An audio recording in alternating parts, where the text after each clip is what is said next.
دوستو میں ہوں میاں شکیل احمد ایڈوکیٹ، آپ کا لا گائیڈر۔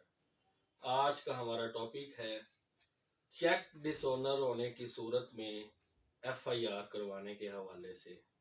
اگر آپ کو کسی نے چیک دیا ہے اور وہ مقررہ وقت پر کیش نہیں ہوا تو آپ کے پاس کیا حل ہے قانونی طور پہ؟ دوستو سب سے پہلے آپ اس پہ ایف آئی آر درج کرائیں۔ 489F سیکشن کا اطلاق ہوگا اس پہ، اور اس کا طریقہ کار یہ ہے کہ آپ متعلقہ بینک میں جائیں، وہاں سے سلپ لگوائیں۔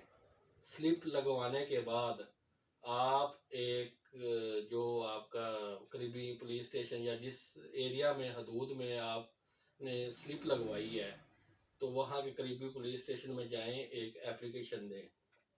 اس میں جو مثال کے طور پہ اگر آپ سے کسی نے ادھار کی مد میں لیا ہے یا جو بھی انگریڈینٹس ہیں اس کے، وہ ایک کنٹینٹ لکھ کے ایک اپلیکیشن جمع کروائیں، اس کو فالو کر لیں۔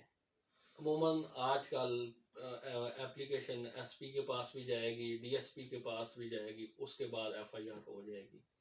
اگر پھر بھی آپ کی ایف آئی آر نہیں ہو رہی، دوستو آپ کورٹ میں کیس فائل کر سکتے ہیں، 22A/22B کی پٹیشن فائل کر کے آپ ایف آئی آر کے آرڈر لے سکتے ہیں۔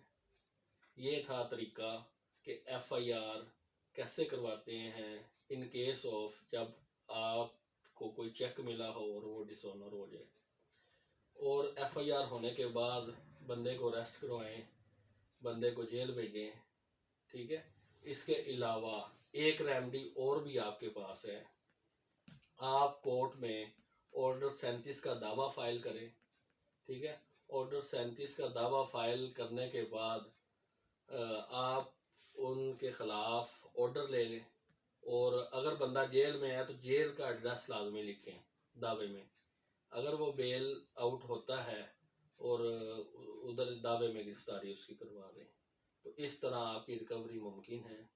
موسٹلی آج کل جو ہوتا ہے جب ایف آئی آر ہوتی ہے تو آپ کی ریکوری ہونے کے چانس زیادہ ہو جاتے ہیں اور آپ کی سیٹلمنٹ ہو جاتی ہے۔ اگر نہیں ہوتا تو آپ آپ آرڈر 37 کا دعویٰ بھی کریں، دعوے میں بھی جائیں، اور چیک کا یہ والا بھی کیس کریں، تو اس طرح آپ قانونی طور پر مضبوط ہو جائیں گے۔ Thanks for watching my video.